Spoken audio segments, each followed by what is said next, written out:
Muito bem, gente. Então, mais um momento de estudo. É, hoje vamos trabalhar o item 10, que é, deixa eu ver aqui, Jesus e a proposta do homem interior, que é uma continuação do item 9, que foi o mito cristão e o caminho oferecido por Cristo.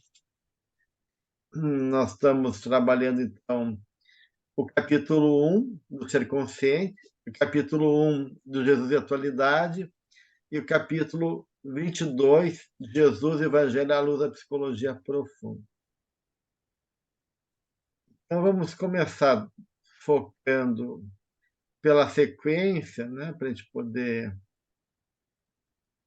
ir trabalhando esse material. O capítulo 1, a quarta força do ser consciente. Então, quando a gente fala em quarta força, na psicologia, né, que a psicologia começa todo um processo de, eu diria assim como nós evoluímos, o espírito evolui, e o pensamento humano também vai ganhando em complexidade, a psicologia também vai ganhando em conquista na amplificação do entendimento do que é o ser humano e na resolução de suas questões comportamentais, né? Então, a quarta força seria além do pessoal, a psicologia transpessoal, como se fala, né? Então, Joana vai começar justamente falando desse movimento todo, das conquistas psicológicas, lá William James, Hund, até chegar em Freud, né? E aí ela cita o próprio Jung, que ampliou bastante, né, a visão para além das limitações dos impulsos sexuais, né? Ela cita vários autores aí, Maslow, Kubler-Ross, o Groff, o Heine e assim por diante, né? Como importantes pensadores que vieram ampliando e realmente indo além de padrões estabelecidos, buscando, né, expandir esses horizontes da psicologia. E aí ela vai ainda mais abrindo o campo, né, desse processo todo, né, que de um lado uma psicologia mais reducionista, mais materialista, que vai abandonando a ideia de alma, reduzindo a alma ao psiquismo, a uma questão meramente cerebral, é a expansão, né, da psicobiofísica, da parapsicologia e outros elementos que vão surgindo a quebrar com essa rigidez e esse reducionismo, né, até chegar à ideia, então, de uma nova dimensão do ser humano, que é essa quarta força, que vem, então, complementar a psicologia cognitivo-comportamental, o behaviorismo, né, a psicanálise e a psicologia humanista, né? Então, de uma certa maneira, essa quarta força já reconhece, de uma certa forma, a dimensão integral do ser humano. Então, a psicologia transpessoal, justamente, ela busca essa integralidade e esse processo que envolve aspectos criativos e espirituais também do ser humano, para além de uma visão apenas ligada à enfermidade, a uma dinâmica de cunho mais comportamental. Então, nós temos agora essa possibilidade de poder realmente resgatar essa dimensão do humano que vai além, né, da dimensão física e comportamental, mas é o resgate do ser, da mente, do ser, desse processo, né, dessa dimensão do vir a ser também que Joana coloca, que é justamente essa dimensão de vários níveis de consciência que a psicologia transpessoal coloca, para a gente poder expandir então a nossa consciência, então é um estado mais elevado, né? Então, tudo isso agora começa aos pouquinhos, né, a tomar espaço, muito devagarinho, mesmo que na academia não há espaço ainda para psicologia transpessoal, a gente não vê muito, é uma dimensão que não se estuda. Ah, as universidades são mais focadas ainda na psicanálise e atualmente na psicologia cognitivo-comportamental, mas já é uma abertura, né, já é um movimento de expansão importante. E aí a Joana vai trazer, então, a partir disso, justamente a ideia do espírito, né, da importância do resgate do espírito e essa predominância do espírito sobre a matéria, possibilitando, então, né, o resgate de toda a cultura já anterior, que já trazia, de uma certa maneira, essa dimensão espiritual. E ela traz, de um lado, o pensamento oriental, né, com Buda, Vivekananda, Ramakrishna, né, ela cita os taoístas e demais pensadores e culturas orientais, né, é, que traz suas contribuições, né, o Sichuan, né, a questão da medicina chinesa, a meditação e assim por diante, né. E, de outro lado, né, ela fala da importância do Ocidente, né. E aí, de uma certa maneira, ela começa a resgatar essa ideia do ser humano, constituído de elementos complexos, que vão além dessa visão limitada, de uma observação superficial, como ela coloca no capítulo, né? Que aí entra em outros fenômenos que são as experiências anômalas. É o título que a gente dá hoje para a paranormalidade. Não se usa muito mais esse conceito de paranormal. O conceito atual da psicologia é experiências anômalas, justamente todas as experiências extraordinárias que são além daquilo que aparentemente é realmente comum, né, na nossa vida, entrando aí a experiência de quase morte, a experiência de cura pela oração, a telepatia, fenômenos de clarividência, e assim por diante. Tudo isso, de uma certa maneira, então, faz parte do que hoje chama de experiências anômalas, tendo vários núcleos de pesquisa e laboratórios no mundo inteiro, inclusive aqui no Brasil, algumas universidades têm seus núcleos de pesquisa, tanto das pesquisas psicológicas e experiências anômalas. Na USP tem, se não me engano, na PUC tem, nós aqui da UJB, São João do Brasil, temos o departamento de espiritualidade, a gente estuda experiências anômalas e fazemos uma relação com Jung. Então, há todo esse espaço também que vai se abrindo para a gente poder resgatar a experiência anômala como uma experiência que nos contata com dimensões novas e importantes do ser humano, nos ajuda a pensar várias questões, como a consciência sobrevive depois da morte, as possibilidades maiores do ser humano de poder resgatar potenciais ainda não explorados e assim por diante, né? Então, tudo isso, de uma certa maneira, bem grande espaço, mostrando justamente essa dimensão complexa que o ser humano é, né? É, e que a conceituação materialista não consegue então dar conta. Então, na medida que ela ignora essa dimensão transcendente e fica apenas eh, na questão material, todas essas experiências que fogem ao entendimento da matéria acabam sendo relegadas ao esquecimento, ou rejeitadas, ou, ou de pouca importância, né? Então, Joana vai realmente acentuar novamente essa importância, reconhecer não só a dimensão material, mas a dimensão espiritual, né, do ser humano, né? E poder, de uma certa maneira, então, buscar um estudo do ser humano na sua plenitude. Espírito, espírito e matéria, né? O espírito é fundamental também, não só a dimensão do espírito, mas também do corpo sutil, para compreender vários processos psicológicos.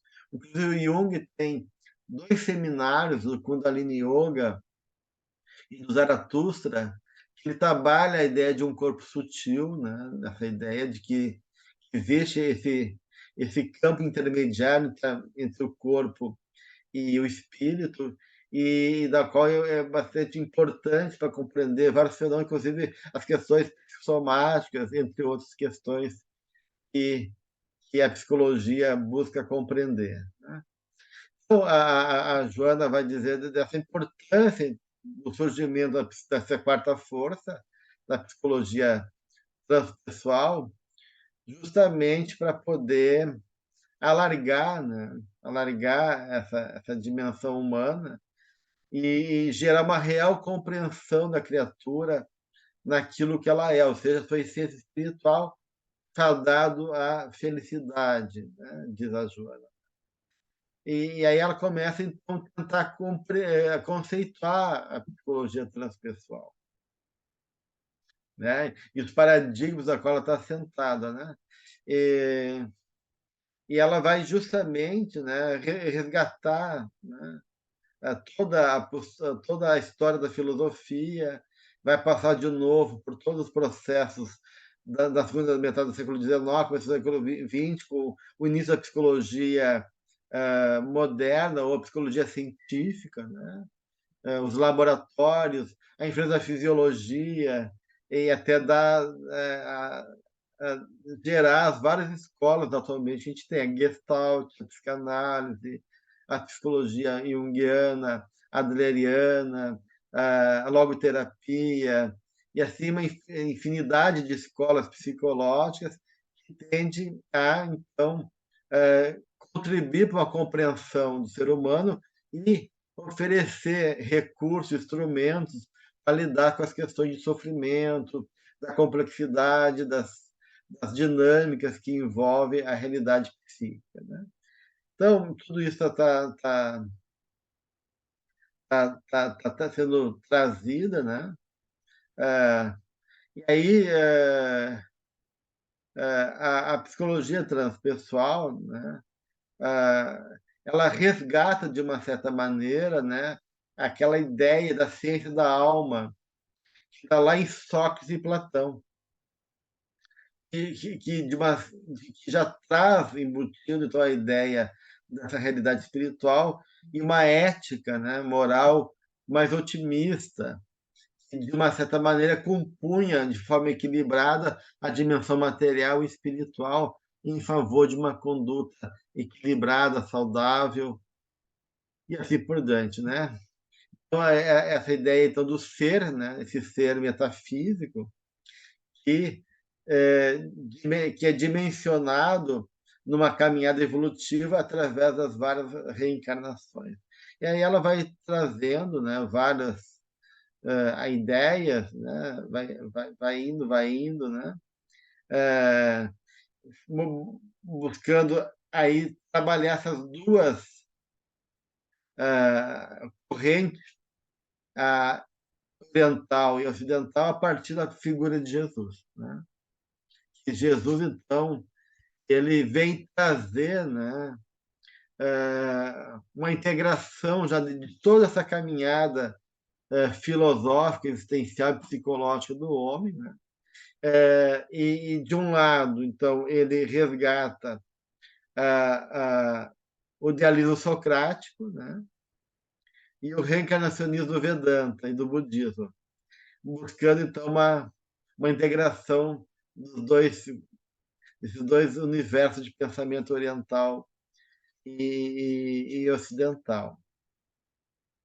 E aí, de uma certa maneira, ela retoma, né, a questão de Jesus como um psicoterapeuta superior, né, que rompe, né, as barreiras da personalidade dos pacientes e toca na nossa consciência, penetra na nossa consciência, né, trazendo uma nova proposta de psicologia que elimina a culpa para que possa gerar uma catarse, né, uma liberação em favor da superação dessa individualidade atormentada, né. Então, trazendo, né, revivendo essa dimensão essencial, que é o espírito, né?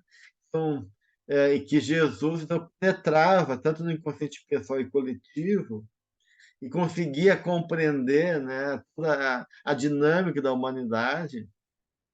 Então, para ela, o Jesus é um marco mais importante da psicologia transpessoal, como se ele fosse um modelo da psicologia transpessoal. À medida que ele adota eh, essa realidade espiritual como essencial do ser humano, né? Em uma experiência transitória no corpo físico, em favor do seu autoconhecimento. E aí, trazendo para nós algo que Joana sempre aponta, né, nos livros dela, é a responsabilidade pessoal diante da vida. Então, Jesus não tira de nós a responsabilidade, né, mas oferece com segurança um caminho na aquisição da consciência em postulados arquetípicos, ou seja, fundamentais, universais, de orientação psicológica e espiritual, como é, né, o maior mandamento, que é amar a Deus sobre todas as coisas, fazer o próximo aquilo que deseja que ele lhe faça, né? De uma certa maneira, aí ele resume uma proposta ética simples, conforme Joana coloca, né? E aplicável a todos nós, né? É, então, de certa maneira, essa sabedoria do Cristo possibilita realmente um caminho muito claro, muito seguro e eficaz para todos nós enquanto caminhada psicológica e espiritual, né? Em favor desse burilamento, dessa condição de irmos adiante na nossa expansão consciencial, né? Aquela proposta de uma consciência lúcida, superando então a inconsciência e assim por diante, né? Tudo isso ela está trazendo aqui no início então do capítulo, né? Trazendo essa questão da psicologia transpessoal. E aí ela chega no homem transpessoal, a proposta da psicologia transpessoal. Então, a quarta força da psicologia vai alargar as possibilidades das outras psicologias, né? Descortinando, então, essa dimensão mais ampla do ser humano, é, na busca da ligação do indivíduo com o Criador, nessa busca de integração com a consciência cósmica, né? A pulsante e universal.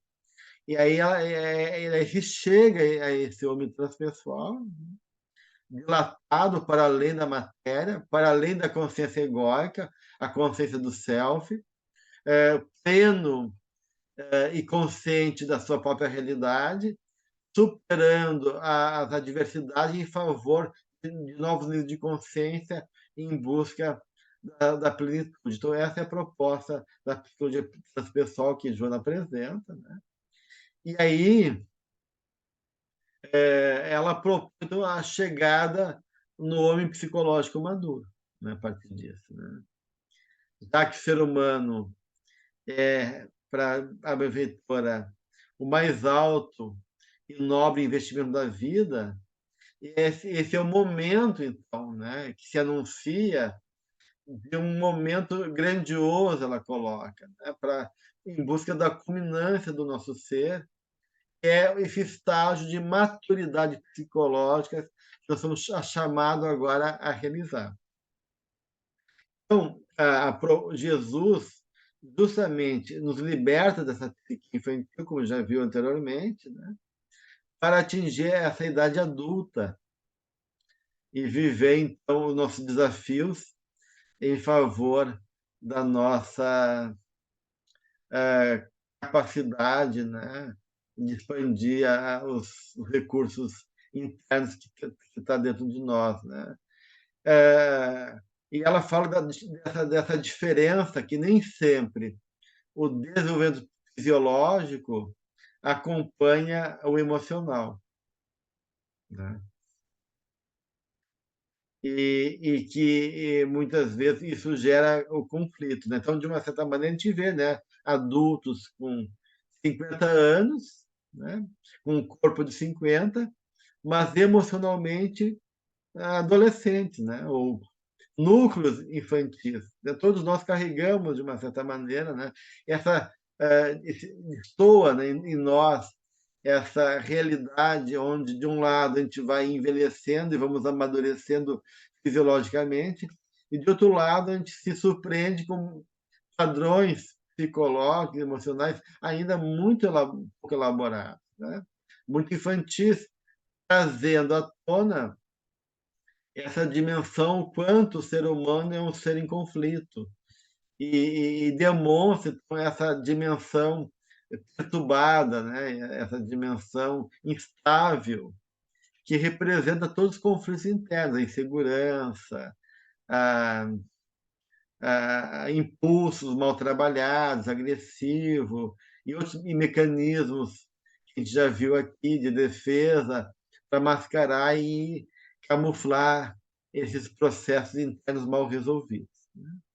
Ah, ah, ah, então, Joana fala dessa longa gestação que nós estamos vivendo, né, para gerar esse parto doloroso, que esse é um termo que ela usa mais de uma vez, que o despertar da consciência é um parto doloroso, mas fundamental para esse movimento de busca da nossa planificação. Então, tudo isso faz parte dessa caminhada, né.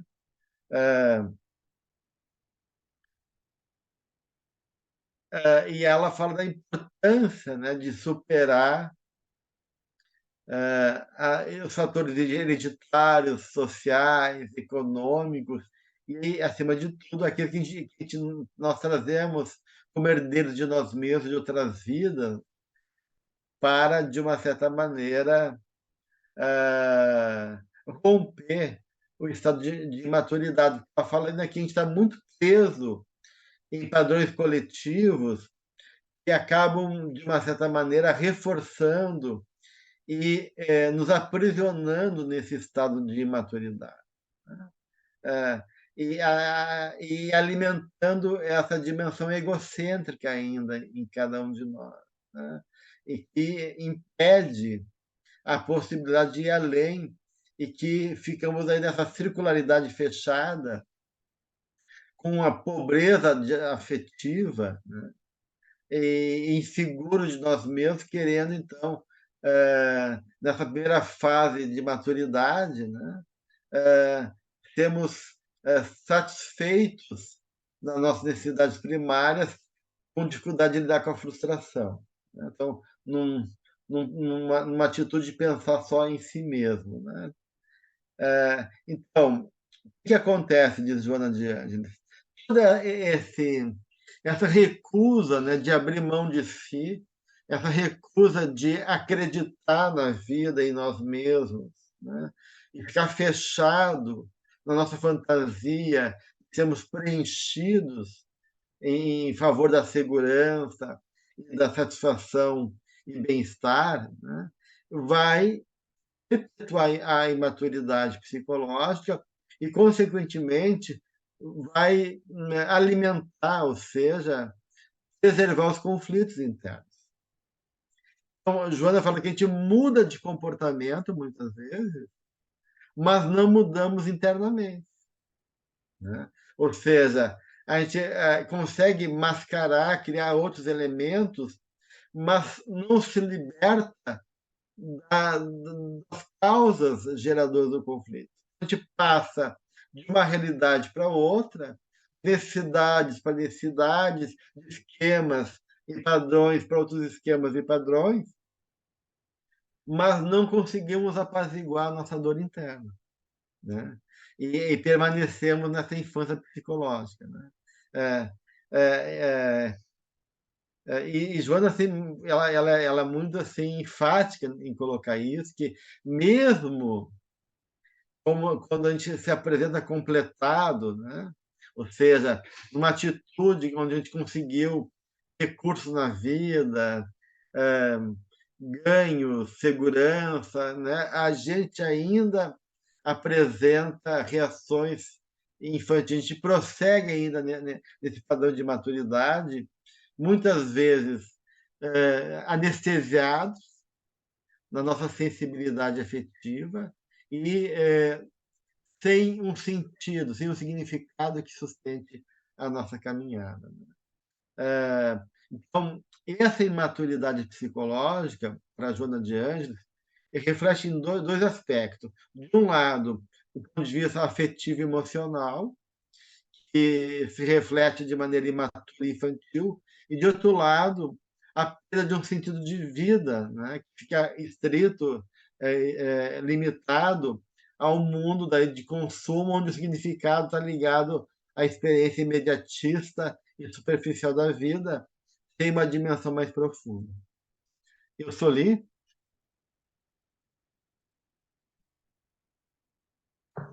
Doc, é muito interessante isso que você está trazendo, porque isso aí é uma coisa que se tem visto. Eu vi na época do meu pai, quando era ainda jovem, sei lá, 45, 50 anos, na vontade dele. Ele fazia ele mesmo, fazia suas calças boca de sino.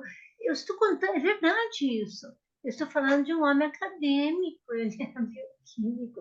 Mas, é, é, então, isso, e mulheres também, claro, as mulheres querem, né, usar roupas que não se condizem com a idade, coisa e tal. Mas isso é aparência, são aparências. Mas e o interior? Não é o interior que é o importante? O que faz aquela pessoa? Quem é aquela pessoa? Como é que ela faz? Eu gosto, eu tenho um companheiro que ele quer que eu esteja arrumada, ele gosta disso, ele é assim. E eu adoro, porque eu também gosto disso, nós combinamos perfeitamente. Mas eu adoro ele, porque ele também gosta de benemerência, ele gosta de ajudar, e eu gosto de ajudar.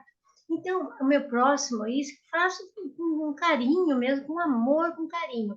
Então, minha pergunta é para você: o que é a aparência? Ela é mais importante do que o interior da pessoa? Porque às vezes, muitas vezes a aparência realmente pode a gente vê coisas difíceis. Eu estive em Nova York e vi coisas do Arco da Velha, gente do céu. Eu fiquei apavorada. A gente não é acostumada com aquelas barbaridades na rua, no dia, durante o dia. Então, assim, mãe do céu, Jesus amado, estou num lugar que não é o planeta, não é a Terra.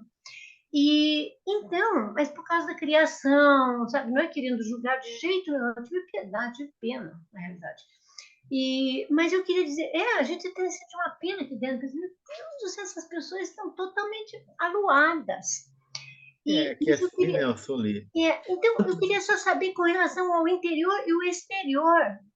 Tanto assim naqueles que querem agredir a coletividade através de comportamentos esdrúxulos externos, como aqueles que buscam uma persona adequada e muito reforçada ao coletivo, né? Tão preso nessa dimensão muito egóica da existência, porque, de uma certa maneira, né, a questão externa ela acaba ocupando muito esse lugar, não do cuidado com a gente, não da importância da estética, da arte, da beleza, mas dessa questão realmente da persona, né? De uma falsa imagem, e da cisão entre o ego e o self. Então, a gente acaba hipervalorizando o externo, hipervalorizando os esquemas sociais, econômicos e o jogo de interesse coletivo, e abre mão, né, da questão dos valores essenciais da vida. Então, é esse que é o problema, essa cisão. Porque a gente pode dar Então, conta do externo, mas sem perder o compromisso com o nosso mundo interno. Né? E o ah, ser humano acaba, de uma certa maneira, hipervalorizando demais o ter, o fazer, do que o ser, do que isso é a realidade essencial. Essa aqui é a questão, né? Que é complicada, né? obrigada, Doc. Agora eu compreendi melhor, tá? Obrigada. Maria? Oi, oi, Gels. Eu só estou com uma dúvida em relação aqui no livro do Ser Consciente, Sim. a denominação. Homem integral, homem transpessoal é a mesma coisa? É sinônimo? E Não psicologia é profunda. Sorry, desculpa. sim, oi. Quer comentar? Psicologia profunda e psicologia transpessoal é a mesma coisa? Só essas duas coisas que eu tenho dúvida quando leio aqui. Sim. A psicologia profunda atualmente é ligada às psicologias que trabalham com o inconsciente. Então, basicamente, a psicanálise Jung, chamam de psicologia profunda, tá? Então, né, a psicologia transpessoal, ela parte do Jung, né? Jung é considerado um dos pais da psicologia transpessoal. Ele nos remete à dimensão realmente dessa busca ser homem integral, dessa dimensão integral e plena do ser humano. Em especial, a psicologia transpessoal é a questão de outros níveis de consciência, tá? Então, nesse sentido, há uma relação da psicologia transpessoal com o homem integral, mas não que seja a mesma coisa, tá? Mas há uma relação entre uma coisa e a outra. Obrigada. Ah, então, todo esse processo que ela está trazendo, né, fala da importância da gente buscar essa caminhada da maturidade psicológica, que vem num caminho acidentado, feito de sucessos e repetições, né? Erros e equívocos e acertos para poder ir avançando na nossa construção. Rejane?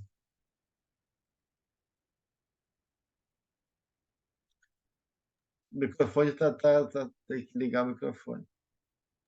Desculpe, eu parei nessa pergunta da diferença entre a psicologia transpessoal e a psicologia profunda, porque quando a gente realmente para mim fica confuso como não especialista na área, né? A Joana fala sempre em psicologia profunda e quando a gente olha sobre a psicologia transpessoal, a gente encontra aquela parte de Marlowe e expande para a consciência. Mas a diferença eu sempre pensava que era, eu confesso que era a mesma coisa. Entendia que era a reencarnação, quer dizer, o homem integral entrando na psicologia profunda e achava que também era transpessoal, mas não é, né? É isso que você está dizendo. Assim, Regina, se tu olhar pela ótica dos conceitos em psicologia, né, o que te usa, a psicologia profunda é a psicologia do inconsciente. Mas se tu olhar pela ótica de Joana, ela coloca profunda aí como uma qualidade desse processo mais, mais avançado de uma psicologia que remete, né, à dimensão mais ampla do ser humano. O inconsciente ele vai realmente dimensionar o ser humano no nível mais profundo, então mais amplo, mas a Joana ela não se limita a essa visão convencional, né, da proposta que a gente tem na psicologia, como a psicologia profunda ser a psicologia do inconsciente. Então, ela larga, né? Então ela abarca a psicologia profunda como uma proposta de além, né? Da dimensão material, e aí ela também a psicologia transpessoal, mas se a gente for assim, ser restrito ao termo, como ele é usado de maneira convencional, a psicologia profunda está ligada às psicologias do inconsciente. Tá? Mas Joana Obrigada, não muito respeita obrigada. muito essa norma, né? Ela não respeita muito essa visão. Tá? Porque às vezes com Joana fica difícil a gente entender qual é a terminologia que ela está usando, É, né? é, Então, é. obrigada. Nice? Oi, Gelson, boa noite. Não, também, quando eu li aqui, porque para mim, nessa edição do Ser Consciente, está na página 14. Tem um parágrafo aqui em que a Joana, ela descreve, ela está falando das diferentes abordagens, né, da psicologia, e aí ela coloca aqui, é um parágrafo longo, então ela diz aqui, né, o que se convencionou denominar como a quarta força, e traz, além do comportamentalismo, behaviorismo, da psicanálise, da psicologia humanista, que é a psicologia transpessoal ou profunda. Então, quando eu li isso também, eu fiquei confusa. Eu achei que ela estava sendo... Na verdade, a psicologia humanista não é transpessoal. Ela anuncia também a psicologia profunda e a psicologia humanista, ela serve de base para a psicologia transpessoal, e por isso que ela, de uma certa maneira, junta tudo, porque, de uma certa maneira, a raiz da transpessoal está lá no Jung e está na psicologia humanista. Mas são psicologias diferentes. O humanismo é uma coisa, a psicologia transpessoal é outra. Mas, de uma certa maneira, elas são, é, são movidas, né, por essa base, né, que é tá Jung e está na psicologia humanista. Tá legal, a sua explicação ajudou bastante, porque me deu um chute aqui quando eu li isso, né? Aham, sim, é. Muito bem. Então, continuando, né?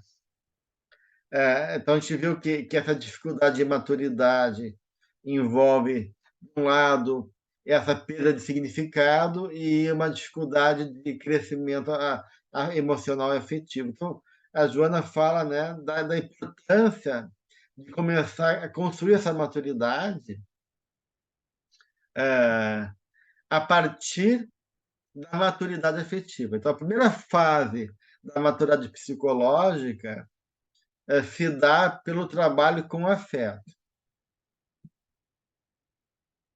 Então, essa é expandir o sentimento, é poder realmente trabalhar contra o nosso narcisismo, rompendo o nosso egoísmo, de ampliar o nosso ciclo de relações, de amizade, de reconhecer a lei de sociedade, que nós somos um animal gregário, para poder expandir, né, essa dimensão amorosa.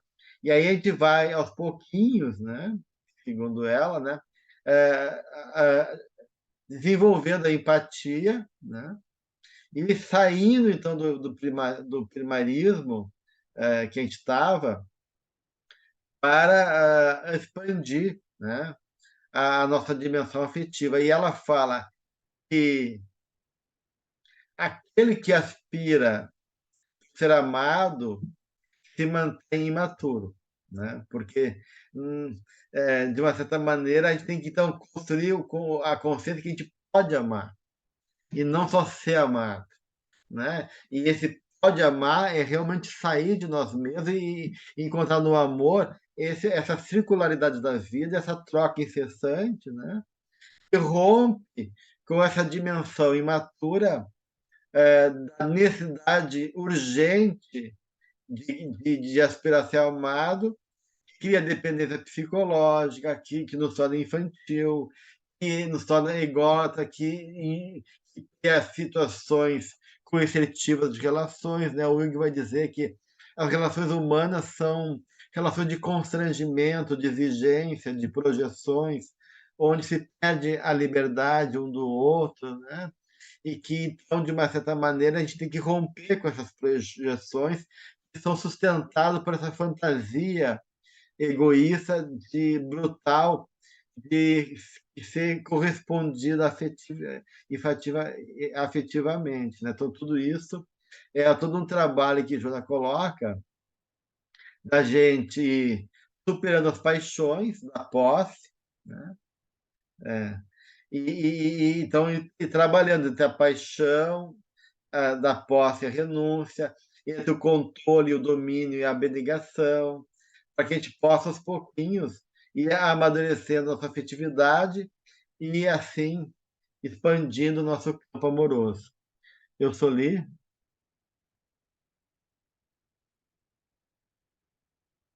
Doc, isso que você está falando agora, quando a gente faz, é, continuo fazendo, né? O atendimento fraterno, acontece, já aconteceu, inclusive, da pessoa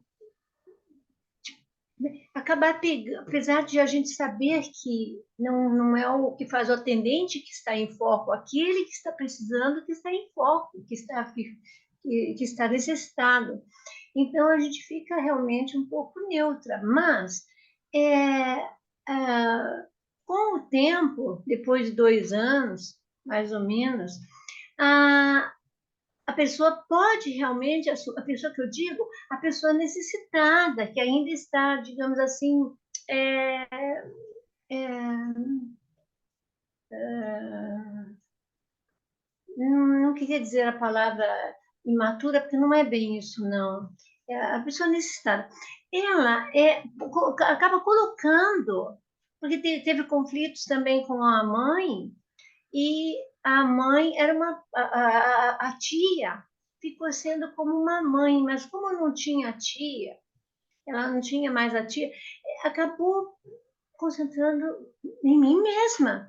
E sabe que não foi fácil para eu desconectar, porque não pode, a gente sabe que não pode. Então, mas está tudo bem, graças a Deus. Depois de quase 3 anos, essa pessoa aceitou procurar um psicólogo, sabe? Porque tinha problema com depressão, e tinha problema de mediunidade também, e coisa e tal. Tá tudo bem, graças a Deus, tá tudo bem, porque está contente, há meses já com o psicólogo, tudo mais. Mas eu queria perguntar para você, como é que a gente faz nesse caso? Porque, para mim, eu consegui, com a graça de Deus, porque quando vinha aquela pergunta, ai, o que você acha? Eu disse assim, o que você acha disso? Sabe? Porque daí consegui fazer com que a pessoa fosse começar a raciocinar e perceber que ela tinha bastante valor, porque ela pensava também tinha bastante valor. E funcionou, acabou, funcionou. O Mas importante é isso, né, Sueli?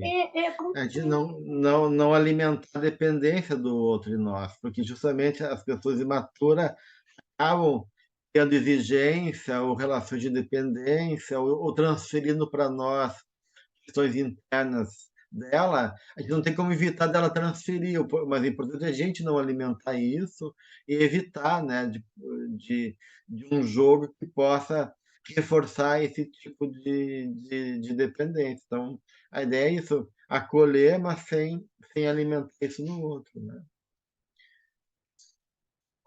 Muito bem. Então, a partir desse campo, dessa maturidade afetiva, né? A Joana fala que vem a segunda etapa do amadurecimento psicológico, que é o amadurecimento mental. Então, o afeto vai nos dar a capacidade de valorar as coisas, porque a experiência é valorizada a partir do afeto, então a partir do sentimento e do afeto que a gente discrimina, né? De uma certa maneira começa a compreender, né? O significado eh, que as coisas têm, né? Ou seja, eh, a emoção vai nos dando um discernimento dos valores, né? Existenciais, e aí o amadurecimento mental se adquire a partir disso, né? A gente vai ampliando a partir da experiência e a gente vai construindo, então, um entendimento e trazendo aquilo que a Joana chama o sol da razão, né? E construindo junto com o afeto, né? É, elementos que dão significado e capacidade de ordenar a realidade. Então, ela diz que a gente só pode amadurecer o mental depois do afetivo, né? Porque o mental ele tem que estar livre dos constrangimentos e das necessidades emocionais. Então, quando a gente consegue se libertar das necessidades emocionais, libera e conquista essa razão, né? Ordena e vai, então, dando um outro nível de discernimento que começou lá no afeto, né? E vai ajustar, então, conceitos, esses valores, e buscar um pensamento de forma justa e real, né? Ou seja, compatível com a consciência. Então, esse amadurecimento mental que a benfeitora coloca, ele proporciona, né, quebrar com as ilusões do nosso ego, que gera fantasias e sofrimento. Então, de um lado, né, a gente tem o afeto, do outro lado a gente tem o intelecto e a razão, né?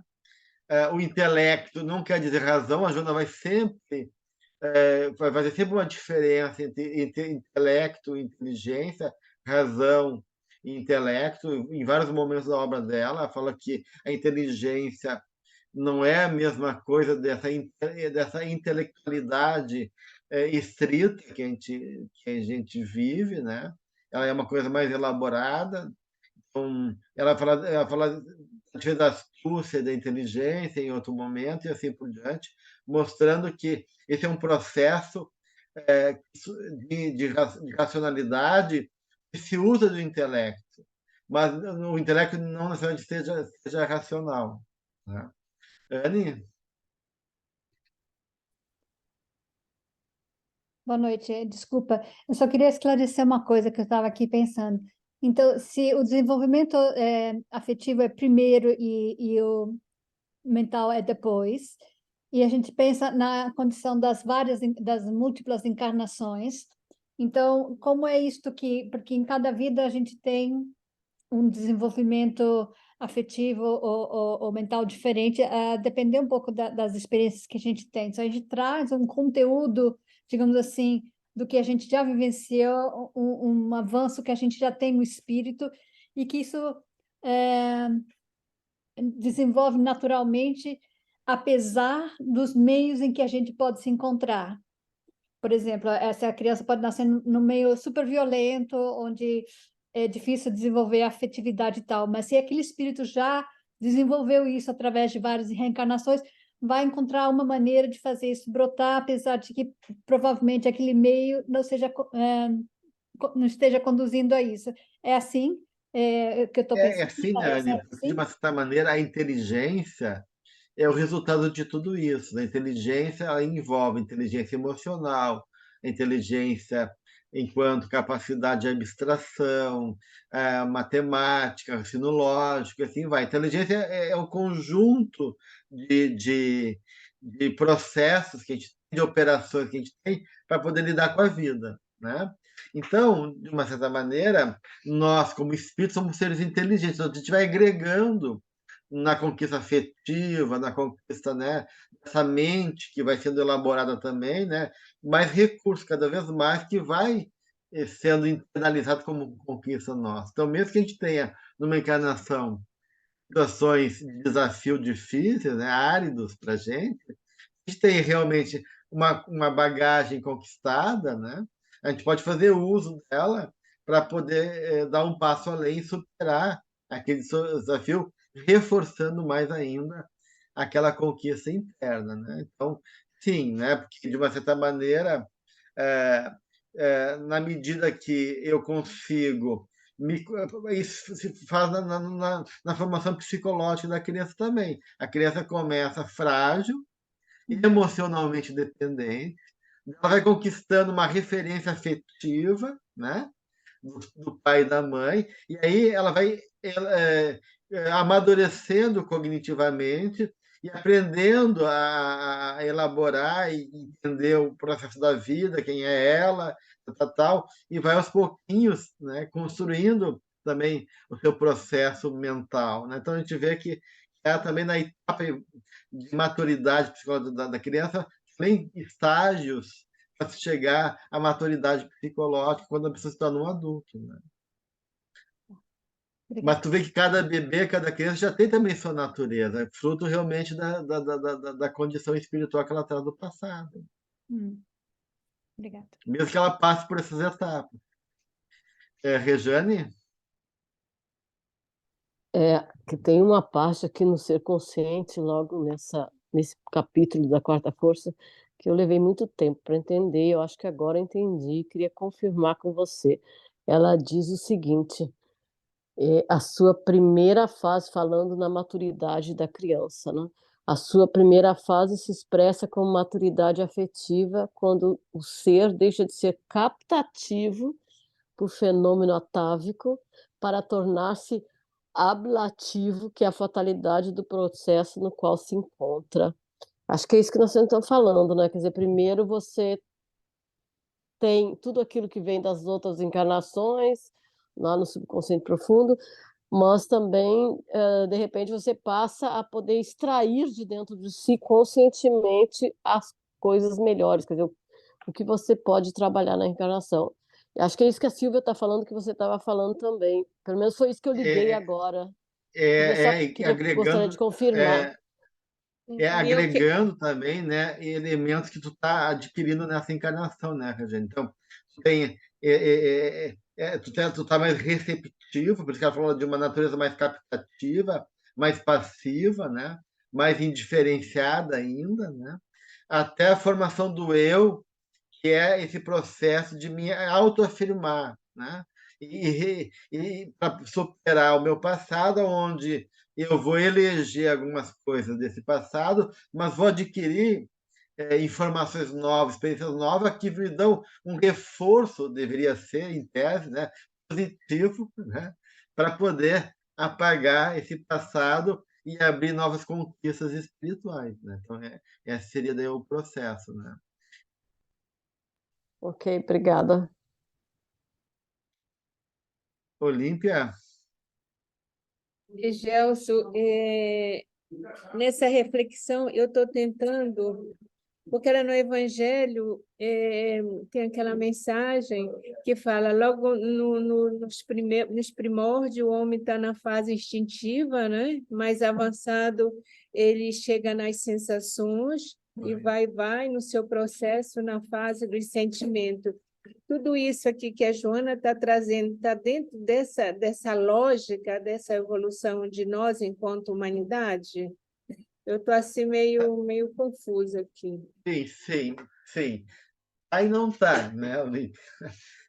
Porque o amor é a síntese de tudo isso, né?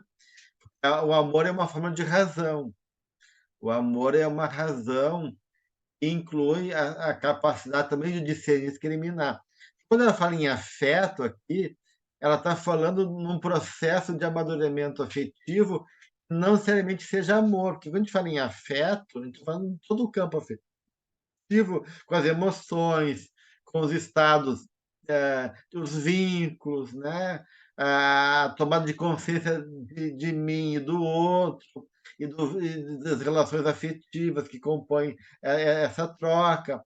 Mas o amor ele também vai se constituindo como um processo lento de amadurecimento, vai conquistando sua dimensão máxima, né? Nessa dimensão do amor crístico também. Então, também vai evoluindo, né? Então, das sensações, né? Das emoções, sentimentos, para depois, no estágio avançado do sentimento, que é o amor. Então, é um processo também evolutivo, né? Mas este amor, né, crístico, necessariamente ele passa pelo exercício da razão, né? Tudo ajuda, né? Quando a Joana vai trabalhar as operações mentais, onde ela trabalha o pensamento e o sentimento, elas podem estar uma atuando sobre a outra ou não necessariamente. Então, pode pegar o pensamento para avaliar o sentimento, pode pegar o sentimento para avaliar o teu processo racional, ou, ou estarem mais independentes. Então, enquanto o processo dinâmica, elas interagem, né? Essas forças da alma, né? Mas como processos operacionais, elas têm autonomia dentro da gente também. Então, a gente trabalhou bastante no primeiro ano do nosso estudo, vai lá nas forças, quando a gente estudou a dinâmica da mente, né? Pensamento, e tem lá também na AMI Brasil também, as aulas sobre isso, e daí a gente conversa mais sobre esses elementos e aprofunda um pouquinho mais, a gente pode retomar. Obrigada, Gelson. Obrigada, querido. Bem, então, a Joana vai falando, né, desse processo, né, de aos pouquinhos e ajudando, né, a agregar nesse campo afetivo o trabalho mental, de um lado, o intelecto, né, que é justamente esse princípio, né, ordenador, de caráter mais intuitivo, né? E a razão, né? E um trabalho de poder elaborar isso num processo de conceituar, de poder, de uma certa maneira, criar de maneira inteligível e objetiva a realidade que nos move, né? Gerando, né, um processo de também elaboração enquanto conduta de aprendizado, que ela vai falando, enquanto ato de pensar no que é correto, enquanto objetivos que nos movem em termos ideais, né? E assim por diante. Então, e ela vai falar, claro, que todo esse processo envolve várias variações no nível de pensamento, né? Então, essa conquista intelectual também enquanto mente, também vai passar por vários estágios de elaboração, né? E tem que exercitar a mente, refletir, e assim por diante, né? E, e que envolve essa capacidade de discernir, tá? Para depois chegar no amadurecimento moral, que é o terceiro estágio, né? E a gente vai deixar então para trabalhar a semana que vem, que já estamos com o nosso horário se esgotando, né? Rejane, tu quer colocar alguma coisa? Tá sem microfone. Antes de acabar, eu queria fazer uma propaganda, chamar o Sim. pessoal que está aqui, já que nós estamos em 49, espero que pelo menos 90% cheguem a Viena para o nosso simpósio 14 e 15 de outubro, onde nós vamos aprender sobre as subpersonalidades, com o nosso amigo Gelson, que está aqui, e com outros também. Então, Vai estar queria a Ana, o chamar a Décio, atenção né? que O vão estar Beto. Décio, Yandoli, Ana Catarina e o Carlos Roberto e você. Quer dizer, são 4 expoentes, cada um na sua área, e acho que nós estamos com um time bastante forte esse ano, principalmente que é o primeiro depois da pandemia. Então, estão todos Muito bem. convidados. Eu não quero colocar muitas vezes o link para não ficar, mas me tomei a liberdade hoje de poder falar um pouquinho. Muito obrigada, Gelson. Esperamos Tá todos bom. lá. Obrigada. Com certeza, vai Gelson, ser muito bom. Sim, Olímpia. Gelson, olha aqui no. Posso mais um pouquinho, só mais uma coisinha. E Gelson está indo conosco para Praga, Brno e Bratislava. Se tem alguém desses países que vai estar em férias nessa época, por lá aproveitem, só nos contactarem. Eu e a Ana, né, Rejane? Muito bem. Nós estamos com Verdade. o tempo, nós estamos com o tempo esgotado, Olímpia. Ok, não, eu escrevo. Escrevo. Não, Eu falo na semana que próxima. vem, Eu falo, semana que vem ok. a gente retoma daí, tá bom? Beleza, beleza. Tá certo. Ô, Gelson, peraí, só rapidinho, já que a Regiane fez a propaganda, eu vou fazer também. Quem não puder chegar a Viena, mas puder chegar em Frankfurt no dia 4 de novembro, o Gelson também vai estar com a gente, junto com o doutor Fábio, o doutor Marcelo Saad, a doutora Juliana, aqui de Munique, e um professor também de Munique, Schmidt, acho que é o nome dele, não tenho certeza.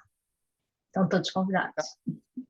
Alguém me falou que ia me acompanhar nesse roteiro, um tal de Fabrício, mas até agora nada, né? E quem quiser, Ok. dia 3 de novembro, vai ter estudo com o Gelson. Tá bom, gente. Podem ir nos dois. Podem ir nos Podem, dois, por Regiane, estou te favor. esperando também. É tudo pertinho aí na É Europa, tudo né? Fica bom. pertinho, vai um bate e volta. Ok.